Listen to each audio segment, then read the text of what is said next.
नमस्कार, तुम्हा सर्वांचं आपल्या स्टडी पॉइंट या यूट्यूब चॅनलमध्ये स्वागत आहे। अखेर राज्य सरकारी कर्मचाऱ्यांच्या महागाई भत्त्यात इतकी वाढ, याबद्दल संपूर्ण सविस्तर अशी अपडेट या व्हिडिओच्या माध्यमातून जाणून घेणार आहोत। तत्पूर्वी तुम्ही जर आपल्या स्टडी पॉइंट या यूट्यूब चॅनलवरती जर नवीन असाल तर आपल्या या चॅनलला लगेचच लाईक आणि सबस्क्राईब करायला विसरू नका। चला तर मग वेळ वाया न घालवता राज्य सरकारी कर्मचाऱ्यांसाठी ही आनंदाची अपडेट काय आहे ते या ठिकाणी आपण जाणून घेऊया। बघा, या ठिकाणी तुम्ही टायटल पाहू शकता। टायटल काय आहे बघा, अखेर राज्य सरकारी कर्मचाऱ्यांच्या महागाई भत्त्यात इतकी वाढ। पहा अपडेट काय सांगतोय। महागाई भत्ता डीए मध्ये वाढ। नवीन महागाई भत्ता केंद्र सरकारने जुलै-डिसेंबर 2025 या मालिकेसाठी 3% वाढ मंजूर केली आहे। परिणामी विद्यमान डीए जो 55 पासून आता 58% झाला आहे। कायदे मंत्री मंजुरी पंतप्रधान मोदी यांच्या अध्यक्षतेखालील मंत्रिमंडळाने हा 3% महागाई भत्त्याचा वाढ अधिकृत मंजूर केला। मागील वाढीचा आढावा याआधी जानेवारी 2025 हे या ठिकाणी लागू झाले आहे। असा 2% वाढ लागू करण्यात आला। या ताज्या आकडेवारीनुसार सध्या डीए 55 आहे आणि आता 58% पर्यंत निर्माण झालेला आहे। बघा, पुढील अपेक्षित परिस्थिती काय आहे। काही माध्यमांनी 4% पर्यंत डीए वाढ होण्याची शक्यता असल्याचा अंदाज वर्तवला आहे, ज्यामुळे डीए 59% पर्यंत पोहोचू शकते। तथापि याबाबतची अधिकृत घोषणा झालेली नाही। दिवाळी किंवा नवरात्री सारख्या सणासुदीच्या काळामध्ये ही या ठिकाणी वाढ किंवा घोषणा होण्याची शक्यता आहे।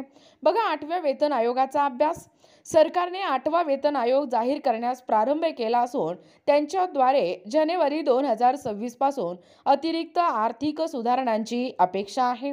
बघा, केंद्रीय सरकारी कर्मचाऱ्यांसाठी महागाई भत्ता वाढ। केंद्र सरकारने आपल्या कर्मचाऱ्यांसाठी महागाई भत्ता म्हणजे डीए आणि पेन्शनधारकांसाठी महागाई मदत डीआर वाढवले आहे। आता नवीन महागाई भत्त्याचा दर 50% करण्यात आला आहे।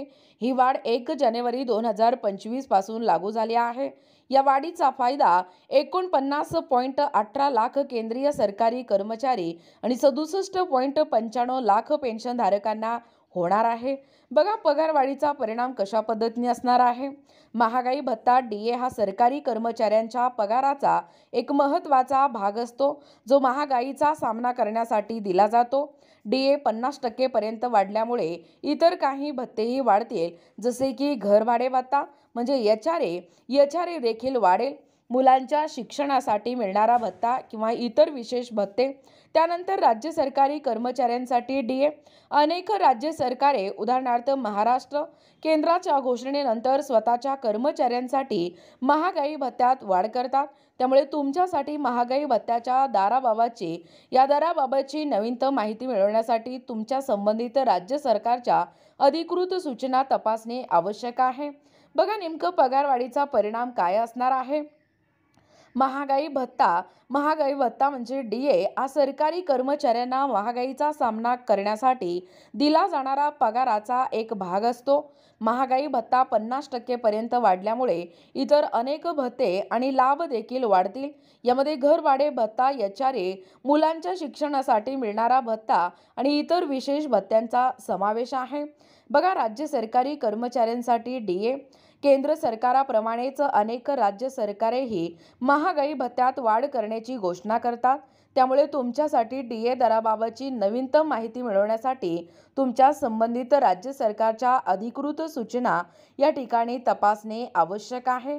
बघा, एकूणच अशा पद्धतीने या ठिकाणी आत्ताच पाहिल्याप्रमाणे ही जी महत्त्वपूर्ण अशी अपडेट आहे व एकूणच या ठिकाणी आत्ताच पाहिल्याप्रमाणे ही जी राज्य कर्मचाऱ्यांसाठी एकूणच अखेर राज्य सरकारी कर्मचाऱ्यांच्या या महागाई भत्त्यात इतकी वाढ याबद्दल संपूर्ण सविस्तर माहिती या व्हिडिओच्या माध्यमातून जाणून घेण्याचा प्रयत्न केलेला आहोत। अशाच प्रकारचे नवनवीन अपडेट पाहिजे असतील किंवा तुम्हाला जर आमच्या अध्यापनाचे व्हिडिओ आवडत असतील किंवा तुम्ही जर आपल्या स्टडी पॉइंट या यूट्यूब चॅनलवरती जर नवीन असाल तर आपल्या या चॅनलला लगेचच लाईक आणि सबस्क्राईब करायला विसरू नका। भेटूया अशाच पुढच्या नवीन व्हिडिओमध्ये। तोपर्यंत धन्यवाद।